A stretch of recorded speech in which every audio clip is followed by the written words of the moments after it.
Wa mimma yajibu fihi lan iku setengah saking perkara yajibu kang wajib. Ya, wajib zakat mengeluarkan zakatnya. Fihi ing dalem ma apa rubul usur lah ini. Wa mimma lan iku setengah saking perkara yajibu kang wajib fihi ing dalem ma apa rubul usuri. 4/10 al-ma'dinu utawi ma'din, barang tambang dari emas dan perak. Itu juga harus dikeluarkan zakatnya sebesar rubu'ul usyur. Lawa huwa utai ma'din itu an-naqdu lonjo al-mustakhraj kang ditoaken al-mustakhraju kang ditoaken min ma'dinin saking ma'din sumberan apa? Tambang min ardin saking bumi, mubahatin kang mubah. Jadi kalau ada pertambangan di tanah yang mubah, yang dimiliki oleh semuanya orang misalnya, atau dimiliki oleh siapalah yang umum sifatnya, tidak dimiliki oleh orang, maka itu juga kalau ada pertambangan emas, emas perak juga harus dikeluarkan zakatnya. Atau ada pertambangan emas dan perak itu di tanah itu dimiliki oleh seseorang, itu pun harus dikeluarkan zakat. Au mamlukatin atau dimiliki, bumi yang dimiliki liman kadwe wong sifatnya silaiman istakhroja kang ngetoaken sapa amri ngetoaken sapa man ing naqd. Jadi ada bumi milik seseorang, kemudian dia mengambil dari pertambangan di bumi yang dimilikinya itu, maka juga harus mengeluarkan zakatnya yaitu rubu'ul usyur 4/10. Jadi wa yajibu fi zakat fir rikazi, dan juga wajib fir rikazi dalam harta rikas. Rikas itu pendeman atau ya tanah apa harta karun lah istilahnya yang berada di bumi, hasil dari harta karun dari zaman-zaman dahulu, zaman jahiliyah istilah. Ini juga harus dikeluarkan zakatnya. Berapa? Al-khumusu. Wa yajibu fir rikas opo al-khumusu 1/5. Kalau ma'din tadi kan rubu'ul usyur, tapi kalau rikas ini adalah 1/5 keluarkan. Ini karena nemu barang harta karun. Wa wa utawi rikas iku an-naqdu pelonjol maujudu kang wujud ada mindur bil jahiliyati saking pendemane wong zaman jahiliyah. Oleh nemu fi milkin ing dalem milik bumi yang dimiliki ahya kang nguripaken sapa wong ing milkin au mawatin utawa bumi mati au kilain adiyatin utawa ana ing benteng benteng sing nglewati batas dalam benteng adiyatin kang nglewati batas-batas yang apa benteng yang tidak resmi yang diambil secara zalim misalnya itu kilain adiyatin itu termasuk barang rikas au kuburil jahiliyati atau pemakaman zaman jahiliyah di kuburannya au kharaibihim atau bumi-bumi yang rusak pada masa jahiliyah. Ini semuanya adalah termasuk rikas yang harus dikeluarkan zakatnya yaitu sebesar 1/5. Wa yajibu dan wajib fi urudin ing dalam piro-piro bondo iktaronat kang bebarengan apa urud biniati tijaroti kelawan niat dagang. Ini mulai dagang perdagangan ya. Oleh bebarengan bikas biha oleh niat tijarah bikas biha kelawan ngelakuakan urud atau mergawe arud lah istilahnya bimuawadotin kelawan urup-urupan, jadi joli-jolan muawadoh tasyiroin kaya dini tuku au khul'in atau khulu'. Khulu' itu biasanya kalau perempuan yang minta dicerai terus minta dicerai sama suaminya, kemudian suaminya mau menceraikan asalkan bayar berapa gitu misalnya. Itu namanya khulu'. Maka yang dibuat bayar berapa itu namanya khulu', berarti sama saja dengan muawadhah. Nah, ini masuk dalam kata perdagangan. Tapi itu harus diniati tijarah. Jadi kalau misalkan kita jual beli, kalau memang kita jual beli niatnya untuk berdagang, maka sejak mulai niat perdagangan itulah yang dimaksud dengan berarti ini kalau punya barangnya itu adalah barang tijarah. Jadi kalau misalkan jual beli, pas jual belinya itu niatnya untuk perdagangan. Kan ada orang niat berdagang, jual belinya itu. Ada kalanya tidak untuk berdagang, tapi untuk milik sendiri, untuk disimpan, untuk dimakan misalnya, bukan niat jual beli. Maka ini tidak termasuk. Karena syaratnya zakat dalam perdagangan niaga itu harus ada niat. Waktu pas muawadhah itu tadi jual belinya itu dengan niat berdagang, maka itu yang menjadikan dia itu wajib. Nanti kalau sudah sampai pada satu nisab barang perdagangannya nanti ada perinciannya, insya Allah nanti ada ada perinciannya. Nah kalau barang perdagangan itu gimana? Nisabnya berapa, terus yang dikeluarkan itu berapa. Wan nisabu tawisa nisab hunaing dalam iki bab tijarah mu'tabarun itu dibilang bi akhiril hauli kelawan akhir tahun fakot. Jadi kalau misalnya 1 Januari atau jangan pakai 1 Januari, pakai ini hitungan zakat itu adalah pakai komariah ya, pakai tanggal komariah tahun komar apa hijriah. Nah hijriah. Nah, pakai kalender hijriah. Jadi kalau misalkan mulai perdagangan startnya itu ketika jual belinya itu tanggal 1 Muharram. Maka untuk menghitung nisabnya gimana? Akhir tahun, berarti mulai dari 1 Muharram waktu dia jual beli itu, memutar barang-barangnya itu sampai 1 Muharram lagi, berarti sebelum Muharram itu berapa? Tanggal 30 misalnya, tanggal 30 Dzulhijjah. Nah, di situ mulai dikalkulasi itu. Jumlah 1 tahun berarti 1 tahun. Jadi jumlahnya berapa mencapai 1 nisab apa enggak? Bilangan nisabnya hitungannya mulai dari tanggal 1 Hijriah tadi tahu. Tanggal 1 Muharram. Sampai nanti 1 tahun. Terakhir yaitu tanggal 30 Dzulhijjah misalnya. Kalau tanggal 1-nya Muharram lagi berarti genap 1 tahun. Hitung itu. Sampai berapa banyaknya. Ini terus zakatnya berapa? Zakatnya itu ya rubu'ul usyur. Zakatnya itu. Rubu'ul usyur. Kayak tadi emas itu.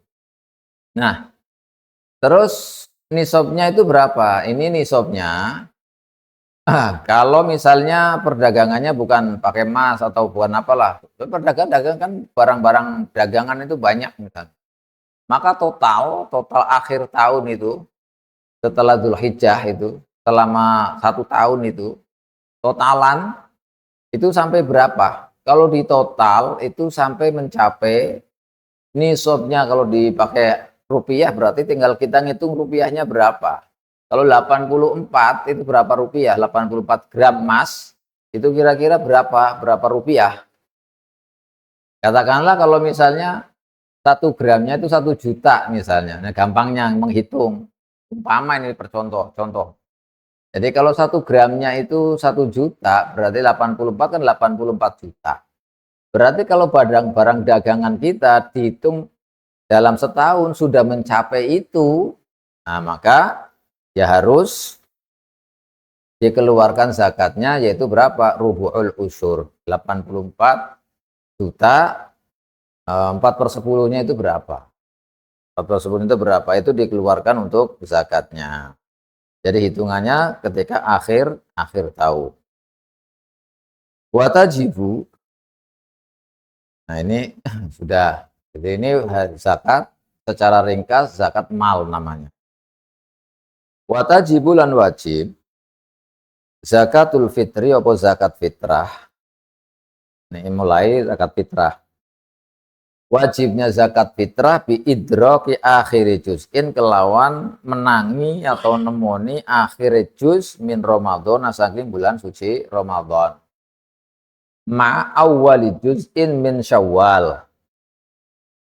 Sertane kawitane juz min Syawal. Jadi wajibnya zakat fitrah itu kapan? Wajib ya, karena ada waktu wajib, ada waktu jawaz, ada waktu sunnah, ada waktu haram. Ini apa? Dalam zakat fitrah.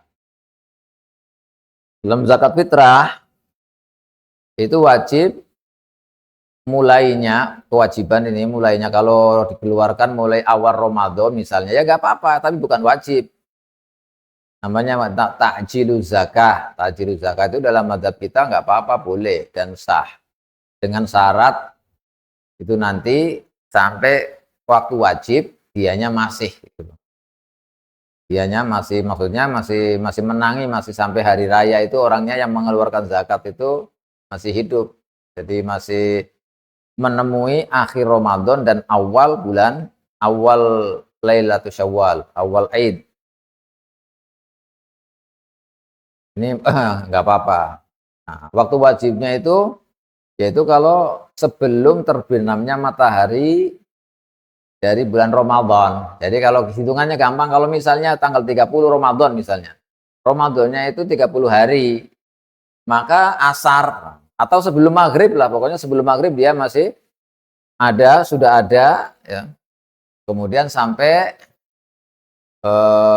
Lailatul Id. Nah, ini batas wajib yang pertama. Jadi kalau misalkan ada orang lahir, bayi lahir ya kan, bayi lahir. Lahirnya itu pada bulan puasa tanggal 30 sebelum terbenamnya matahari misalnya. Nah, ini hidup sampai lahirnya itu tadi tanggal 30. Maka anak yang baru lahir juga harus dikeluarkan zakatnya. Dizakati zakat fitrah karena dia menemukan satu juz dari bulan Ramadan, juga juz di bulan Syawal. Berbeda dengan kalau orang itu di akhir Ramadan tanggal 30 sebelum maghrib meninggal dunia. Nah, jadi kalau puasanya tutup tuh, punya puasanya sudah 29 hari. Tinggal 1 hari ya sebelum maghrib dia meninggal dunia.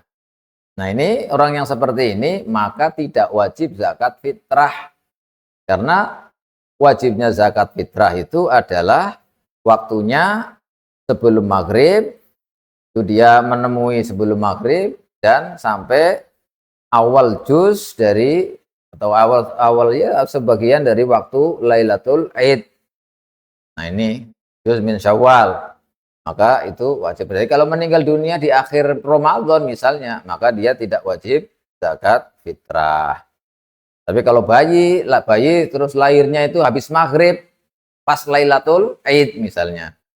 Jadi nggak menangi Ramadan, Lailatul Id, maka bayi itu, nah ini, bayi itu juga ma'awli juz'in min Syawal, maka bayi yang apa? Yang lahir dari bulan itu, dari hari itu maka tidak wajib. Makanya beliau menjelaskan, fala tajibu alaman mata qoblal qurub aw waladin ba'dal qurub.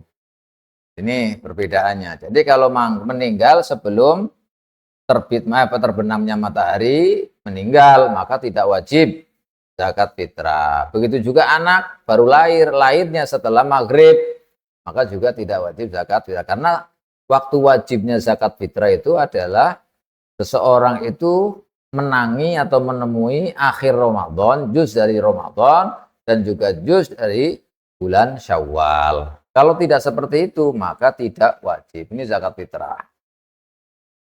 Dan zakat fitrah itu wajibnya bagi siapa? Alaman yang atase wong, malaka kang miliki sopoman, miliki ma ing perkara ya dulu kang luweh atau turah apa ma ankuti saking makanan pokok iman.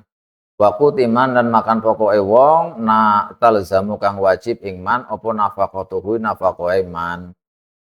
Nafaqoe man Lailatul Id ing dalam wengine Lailatul Id wa yaumahu lan dino Id.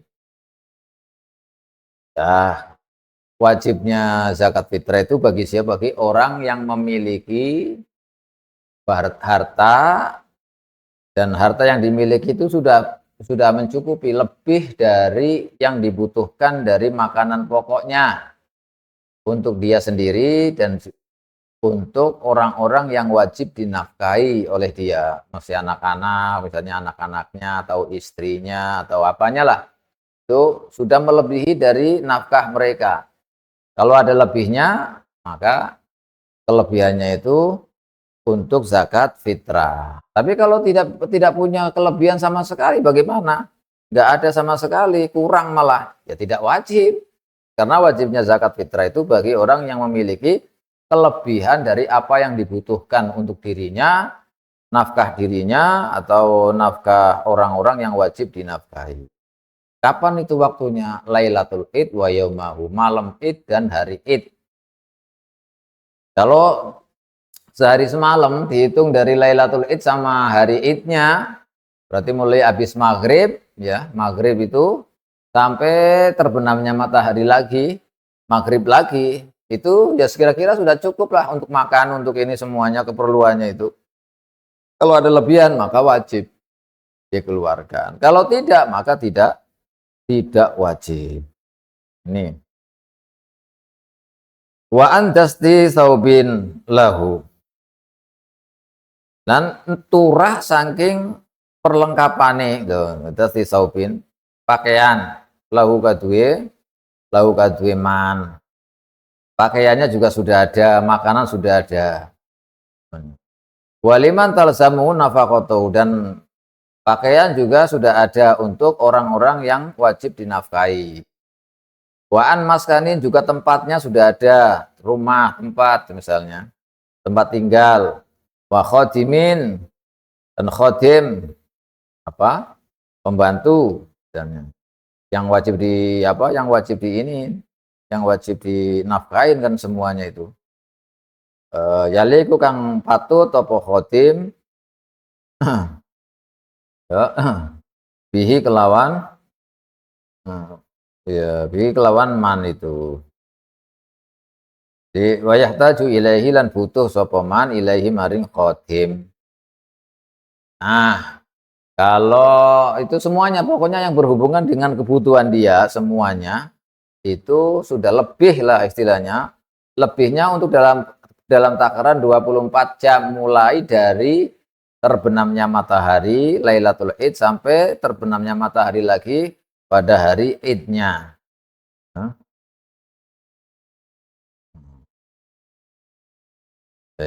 terus ini yang harus diketahui. La andainin.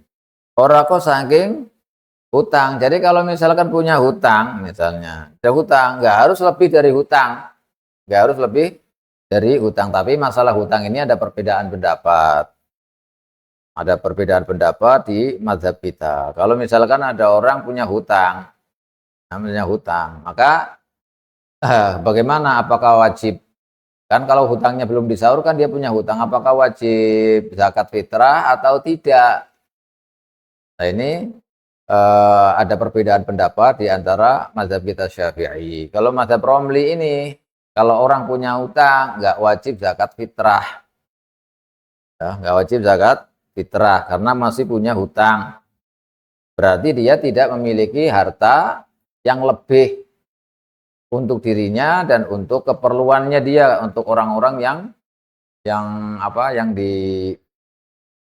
yang wajib dinafkahi. Berarti kan dia masih butuh karena masih punya hutang, maka tidak wajib. Ini menurut Imam Romli. Dan itu menurut Mu'tamad, katanya kalau Mu'tamad. Berbeda dengan Syekh Zakaria, Syekhul Islam Zakaria Al-Ansari. Itu beda lagi. Tetap wajib. Jadi ada perbedaan pendapat di masalah hutang ini tadi. Masalah hutang.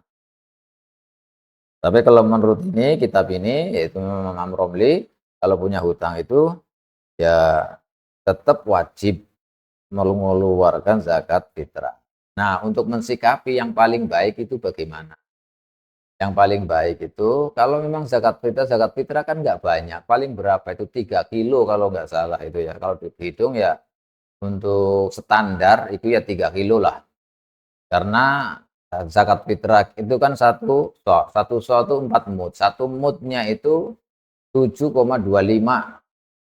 on. Kali 4 berarti ya sekitar 3 kilo lah, kurang lebihnya begitu. buat ikhtiyatnya itu 3 kilo. Karena ukuran beras kan beda-beda.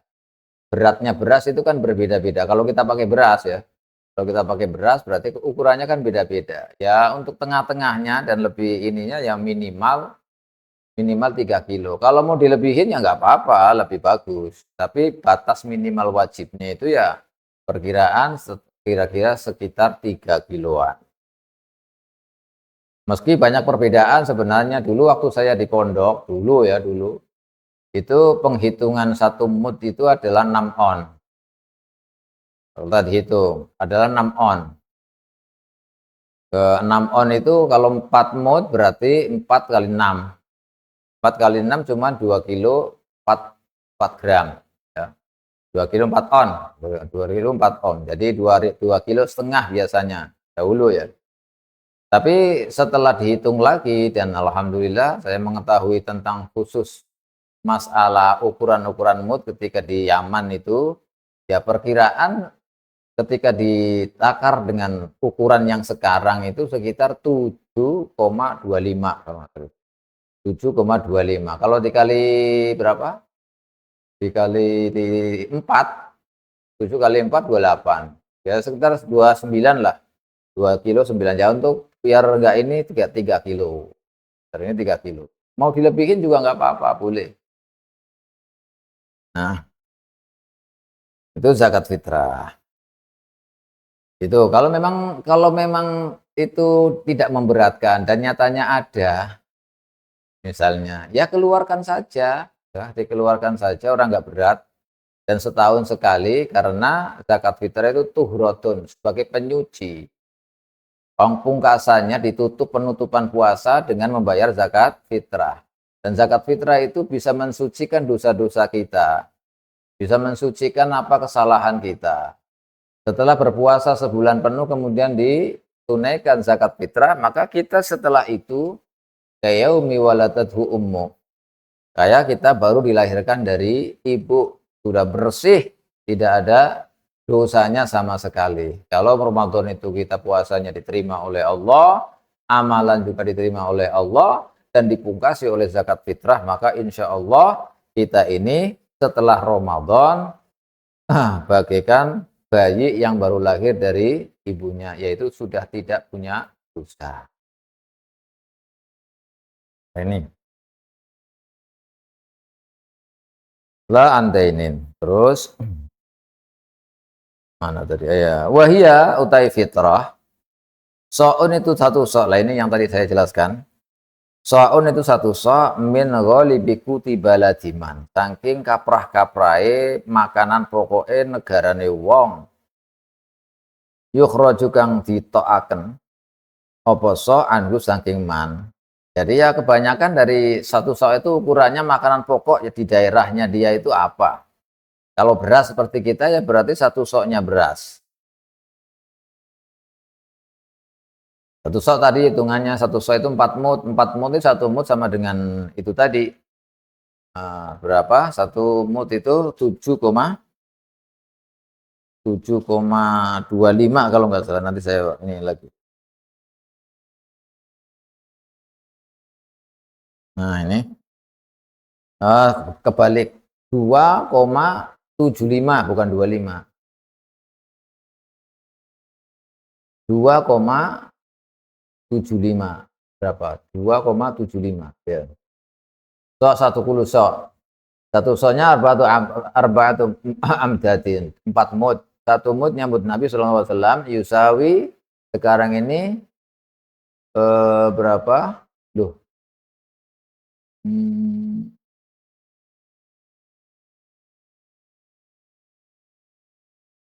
Ya, ini takaran yang paling ini apa yang paling tinggi 2 kilo 75. Kalau 2 kilo 75 itu kali 4 itu berapa? Berarti 8, ya hampir 5 kilo. Hampir 5 kilo. Ini hampir kayak hitungannya mazhab Hanafi. Mazhab Hanafi. Atau mazhab Maliki ini agak tinggi ininya. Prosentasenya ini. Oke, yang sudah tersebar di mana-mana ya 7 on, ya 7 on berapa? Tadi 25 ya kan sekitar sekitar atau 29 apa 2 kilo, 29 sekitar itu. Ya pokoknya 3 kiloan lah, 3 kiloan. Nah, kalau mau lebih bagus karena mazhab Hanafi itu hitungannya atau Malik itu bukan itu. Hitungannya hampir 9 atau bahkan apa lebih dari itu. Ya hampir ini 22,75 kalau nggak salah itu. Jadi hitungannya lebih berat, lebih banyak. Tapi kalau mazhab kita ya itu tadi karena bednya pertama ada yang 6 on satu moodnya, ada yang 7 on dan lain-lain itu. Tapi setelah di tahqiq atau dipastikan ternyata ya sekitar 3 kiloan lah itu satu soknya. Kalau perinciannya ya satu soknya itu satu moodnya itu 2 kilo, 2 kilo berapa? 7,29. Nah, kalau 7,29 berarti kalau kali 4 berapa? Tinggal ngalikan saja. Ya sekitar 3 kilo itu. Itu dari kalau beras. Disesuaikan. Kalau mau gandum ya berarti gandum apa namanya? Makan pokoknya itu apa? Yang biasanya al-ghalib kebanyakan makannya apa? Itu yang dikeluarkan dan itu menurut mazhab Syafi'i itu yang paling utama. Jadi kalau misalkan apa kita kebanyakan di Indonesia makannya nasi misalnya, ya maka yang paling utama itu nasi. Kalau di suatu daerah itu ada dua bahan makanan, kayak di Yaman, Yaman itu ada dua, ada yang makan beras, ada yang makan gandum, roti itu, selang-seling katanya. Di Yaman itu khususnya selang-seling, makan nasi paling cuma sekali, selainnya itu adalah gandum, makannya roti soalnya. Maka yang paling utama, yang al-afdol untuk mengeluarkan zakat berarti gandum. Karena al-ghalib.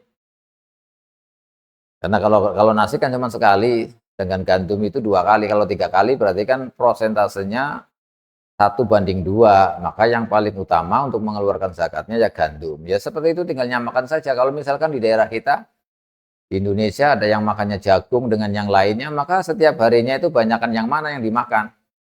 Kalau yang dimasukkan banyakkan beras berarti yang afdol itu beras. Kalau yang banyakkan itu yang dimakan adalah jagung, ya maka yang afdol adalah jagung.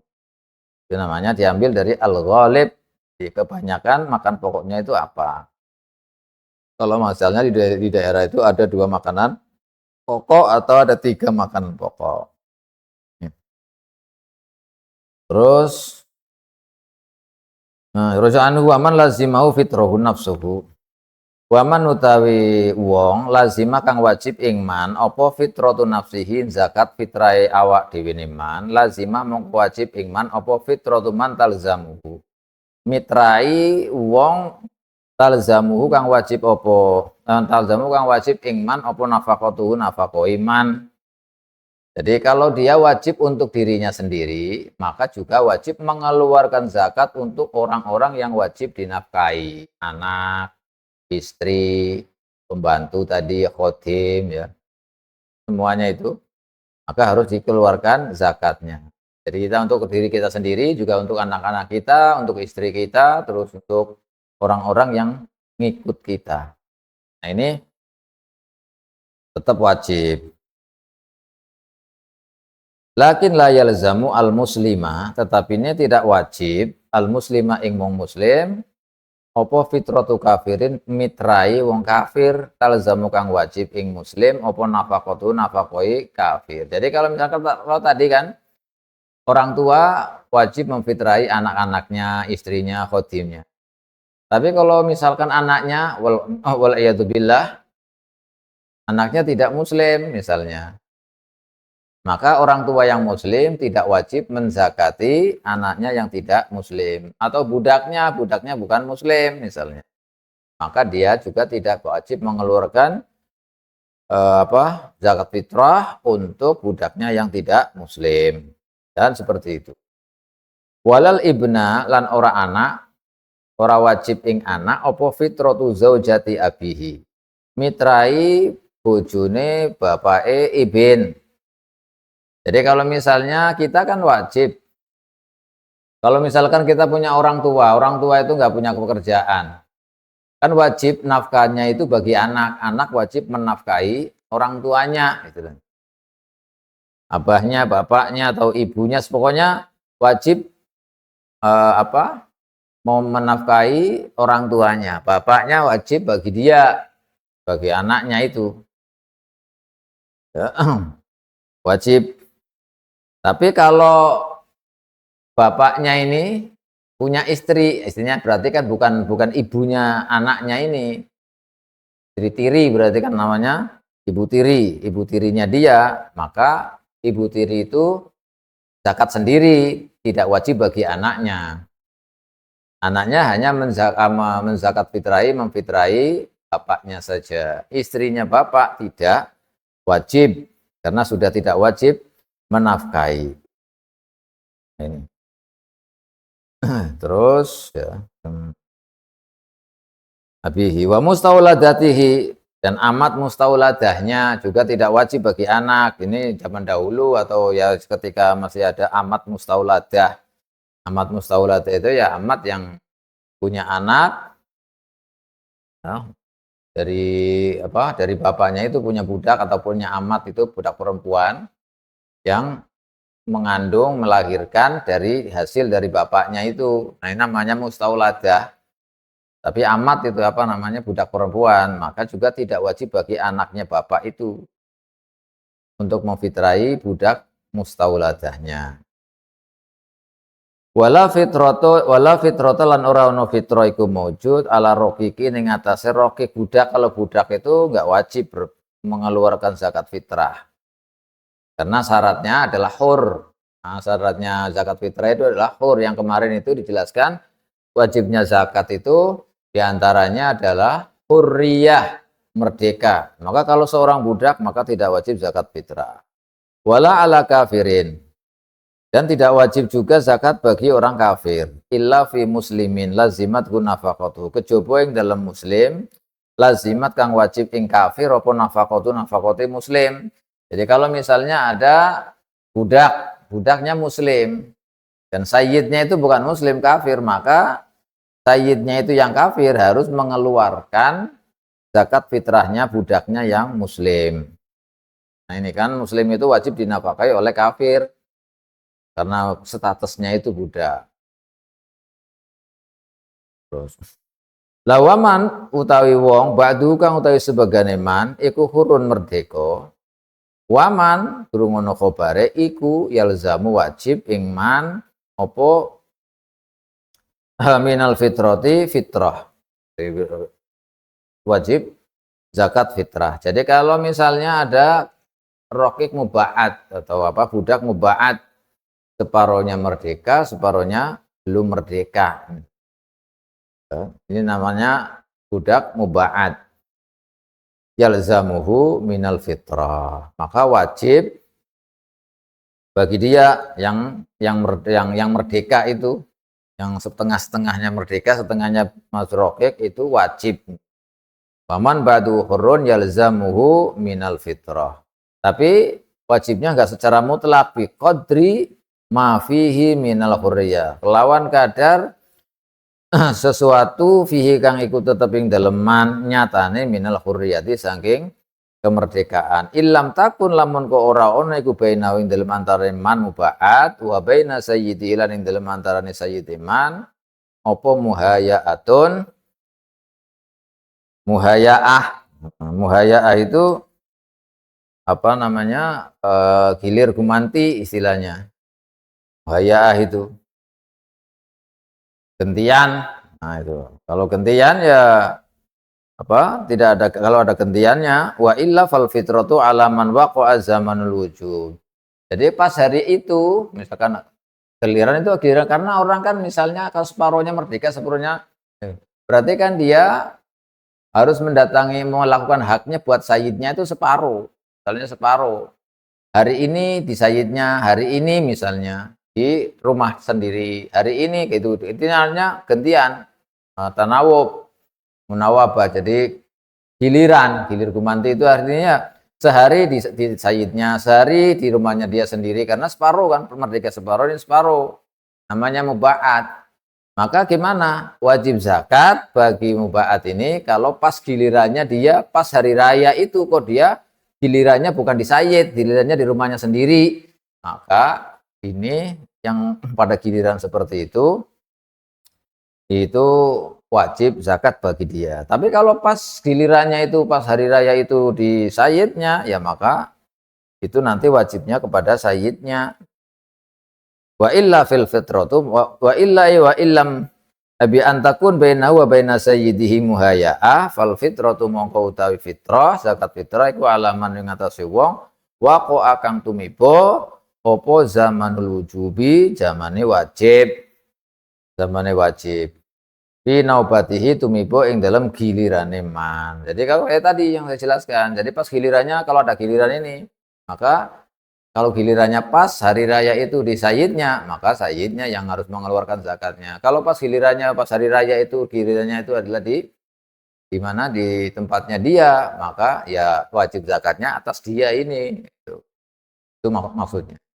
Nah, kalau yang sebelumnya itu kalau mubaat, budak mubaat itu nggak ada muhayya, tidak ada tanawub bainahu wa baina sayyid, maka harus mengeluarkan zakatnya, zakat fitrahnya. Terus tadi sampai mana itu tadi? Wa illa fal fitratu alam naqat zaman wujudi fi nabati. Wa man utawi wong fi nafaqati kang iku tetep ing dalem nafaqah man jamaatun utawi jamaah. Walam yajid lan ora nemu sapa man ma ing barang ing perkara sing tinggon zakati yafi kang nyukupi apa ma bi fitratim kelawan fitrah jamaah bada'a mongko ngawiti sapa man bi fitrati nafsihi kelawan fitrah awak dhewe ne. Tuma zaujatihi nuli fitrah bojone man. Tuma waladihi sohiri tumuli anak cilike anake man sing masih cilik. Tumal abi tumuli bapake, tumal ummi tumuli ibuke. Idah taja ing dalam hari kalane butuh sopo al ab wal ilaihi maring man summa waladihi. Ini. Nah, kalau misalnya ada orang satu, tapi yang dinafkahi itu banyak sekali, yang harus difitrahi banyak sekali, anaknya berapa misalnya, banyak, ada bapak ibunya, ada budaknya, harus macam-macam banyak sekali yang harus difitrahi. Nah, saat waktu wajib, waktu wajibnya tadi, waktu wajibnya itu, wajibnya zakat fitrah itu kan ghurubus syams. Nah, ghurubus syams. Mulai wajib, mulai waktu wajibnya itu. Kalau tadi yang juz dari Ramadan, juz dari itu kan bagi orangnya. Tapi waktunya untuk mengeluarkan zakat fitrahnya, waktu wajibnya mengeluarkan adalah badal ghurub setelah terbenamnya matahari. Nah ini setelah matahari, dia keluarganya banyak yang harus di zakat fitrah, ternyata nggak punya duit, ya, nggak punya untuk dikeluarkan zakatnya waktu itu, maka gimana? Maka harus tertib. Kalau cuma punya satu, ya harus dikeluarkan untuk dirinya sendiri, yang lain nggak usah. Kalau cukup untuk orang dua, berarti untuk dirinya dan untuk istrinya. Kalau untuk orang tiga, berarti dikeluarkan untuk dirinya, untuk istrinya, dan anaknya yang masih kecil. Nah, kalau punyanya hanya untuk 4, cukup untuk 4 orang, maka untuk istrinya, untuk dirinya, untuk istrinya, untuk anaknya yang masih kecil, dan bapaknya. Kalau 5, berarti tambah ibunya. Kalau 6, berarti tambah anaknya yang besar, dan seterusnya. Itu kalau memang orang itu yang harus dikeluarkan zakatnya banyak tapi tidak punya, hanya terbatas itu tadi, maka sesuai urutan. Yang pertama untuk dirinya, setelah dirinya baru istrinya, setelah istrinya baru anaknya yang kecil, setelah anaknya kecil baru bapaknya setelah bapaknya ibunya, setelah ibunya, nah ini setelah ibunya kemudian anaknya yang besar.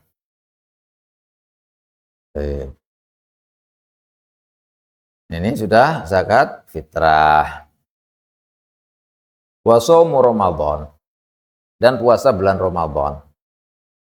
Wa shaumu Ramadhana utawi puasa bulan Ramadan. Ini bab baru. Jadi kita membahas tentang, selesai ini akan membahas tentang apa? Puasa bulan Ramadan. Puasa bulan Ramadan itu hukumnya wajibun wajib. Nah, hukum sholat itu sudah maklum lah, maklumun minad dini bid-darurah, ini maksudnya. Ini kayak sholat itu wajib ma'ruf, kalau sholat itu wajib maklumun bid-darurah. Makanya siapa yang mengingkari kewajiban sholat maka dia murtad, waliyadzubillah. Begitu juga puasa, puasa itu wajib, semuanya orang tahu bahwa puasa itu wajib. Kalau ada orang mengingkari kewajiban puasa maka dia murtad. Ini yang namanya maklumun minad dini bid-darurah. Nah, kalau puasa Ramadan itu wajib, maka apa yang harus kita lakukan? Kita harus mengetahui bagaimana syarat-syaratnya puasa, bagaimana yang menjadikan puasa itu sah. Syurutu wujubihi utawi piro-piro syarat wajib puasa, saum salah satu itu ana telu. Syarat wajibnya puasa ada 3. Dimanapun orang, kalau di situ ada 3 kriteria, maka dia wajib berpuasa Ramadan. Apa itu yang 3? Al-Islam, orang Islam, Muslim. Wal bulu balik, sudah dewasa. Kalau masih kecil belum wajib, hanya harus dididik seperti sholat. Ulama kita menjelaskan bahwa puasa dikiaskan dengan sholat. Kalau sholat kita perintahkan, diajarkan kepada anak-anak kita ketika umur 7 tahun sampai umur 10 tahun. Kalau 10 tahun nggak mau sholat kan dipukul, ghair mubarib, pukulan pendidikan supaya mau sholat. Puasa juga demikian, sama.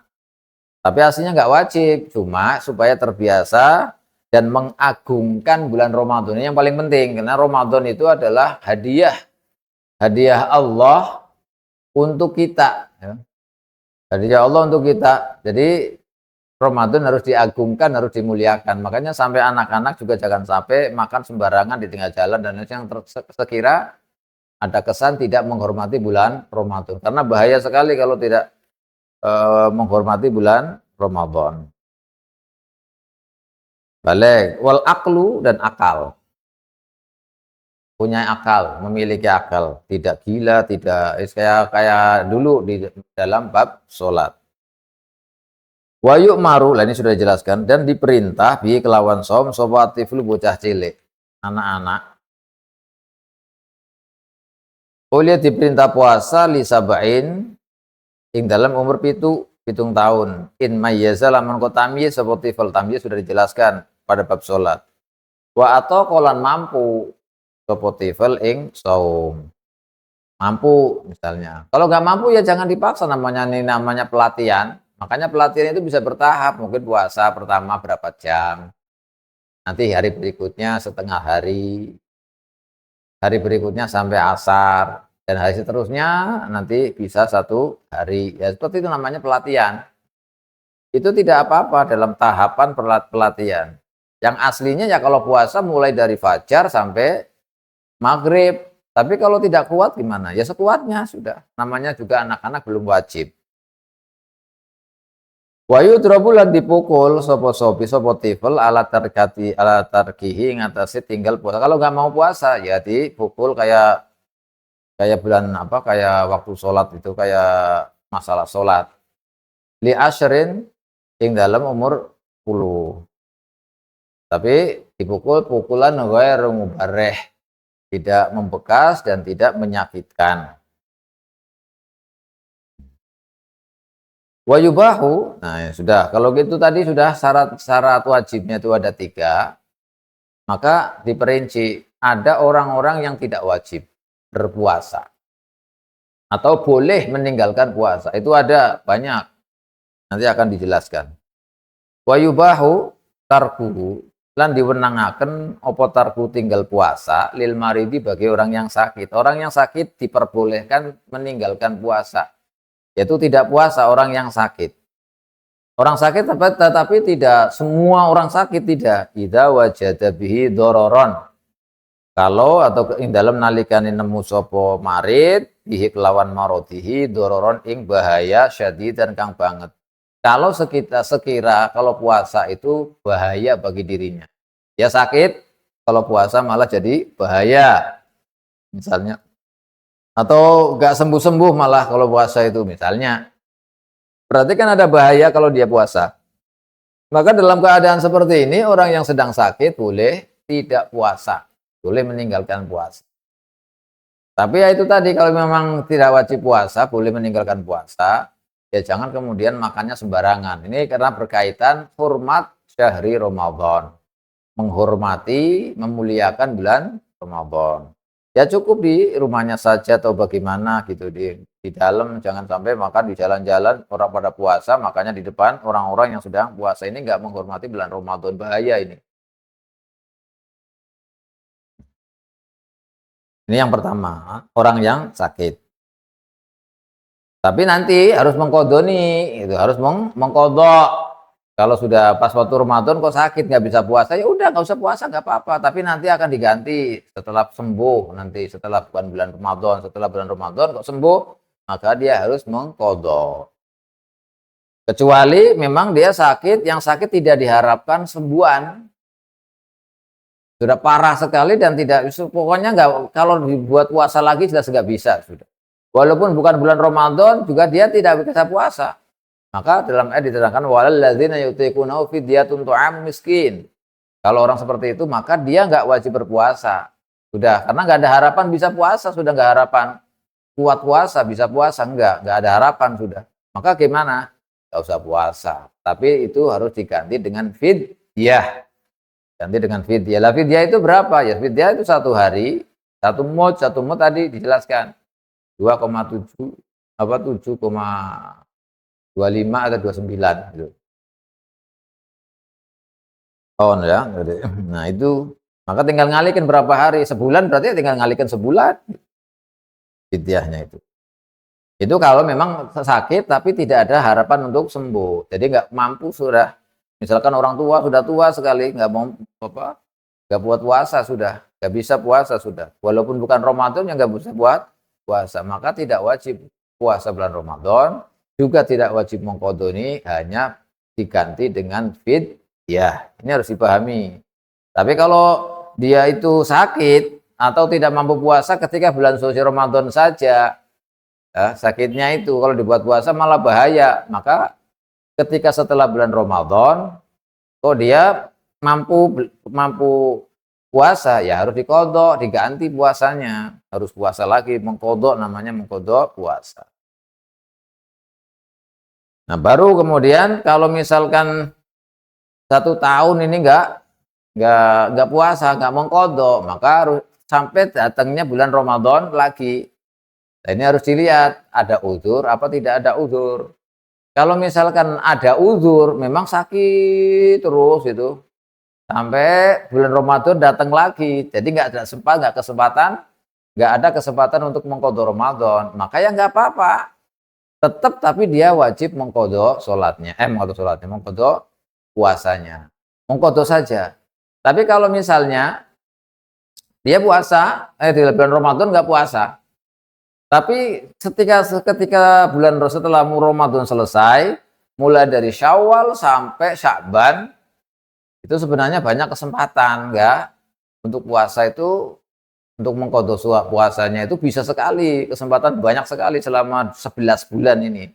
Tapi karena males-malesan atau apalah gitu, enggak ada alasan yang tidak seperti itu, maka dia tetap harus mengqadha puasa yang ditinggalkan itu dan harus membayar fidyah per harinya, karena sebab dia mengakhirkan kodoknya. Mestinya 11 bulan itu sudah cukup, tapi karena dia sembrono, menganggap remeh atau malas untuk mengkodok, akhirnya datang Ramadan lagi, maka ganti dari takhir tidak mengkodok itu tadi, setelah 1 tahun, gantinya adalah fidyah setiap hari 1 mud seperti yang tadi. Tapi tetap wajib mengkodok puasanya. Ini harus dipahami. Ini sudah, itu syaratnya, syarat wajib. Walil musafiri, bagi orang yang musafir juga boleh meninggalkan puasa, tidak puasa. safaron kelawan lelungan, tawilan kang adoh, yaitu mubahan kang mubah. Jadi kalau perjalanannya jauh, biasanya diukur kita dengan masafatul qasar atau bisa dikatakan 80 kilo dan payah sekali nggak mampu puasa misalkan dalam perjalanan, ya, misalnya. Dan itu perjalanan yang mubah yang diperbolehkan, bukan maksiat, ya. bukan maksiat, perjalanan yang dimubahkan, yang dibolehkan oleh syariat. Maka musafir yang itu kalau merasa tidak kuat puasa, ya nggak apa-apa, nggak puasa. Tuh, boleh bagi musafir. Ini sudah syarat wajibnya. Nah sekarang syarat sahnya itu gimana? Wa syurutu sihhatih. Utai piro-piro syarat sahnya puasa. Arba'atun niku 6. Syarat wajibnya ada 3. Kalau syarat sahnya itu ada 4. Arba'atun itu ada 4. Al-Islamu sisi Islam. Kayak tadi. Wal aklu dan punya akal. Wan naqaulan bersih. Suci anil haid saking haid. Tidak haid. Wan nifasi dan tidak nifas. Wal wiladati lan tidak melahirkan. Jami'an nahari ing dalem sekabiane rino. Wal waktu lan waktu al-qabili kang nerimo li saumi maring puasa. Jadi ini syarat wajibnya. Nah, syarat sahnya. Ingin puasanya ya kalau yang puasanya sah itu ya orang Islam. Orang yang Islam puasa enggak sah, enggak terhitung. Wal aklu punya akal. Kemudian suci dari haid dan nifas, juga dari wiladah selama sehari penuh. Tidak ada sama sekali. Dan apa? Yang itu waktunya juga waktu yang menerima untuk puasa. Ini disebutkan waktu untuk puasa itu gimana? Karena ada waktu yang tidak menerima untuk puasa, kayak Id itu kan nggak boleh dipuasain, itu puasa hari Id itu kan nggak boleh. Jadi kalau misalkan ada orang haid, tidak haid, artinya berhenti, kemudian mau puasa bulan hari Id itu nggak boleh, maka ya tidak sah. Jadi disyaratkan supaya sah puasanya adalah Islam, akal, kemudian suci dari haid, suci dari nifas, dan wiladah selama satu hari itu, dan dalam waktu yang bisa untuk dipuasai, itu baru namanya sah puasanya. Ini namanya syarat sahnya puasa. Sudah lebih dari 1 jam, maka akan saya akhiri di sini. Wallahu a'lam bishawab.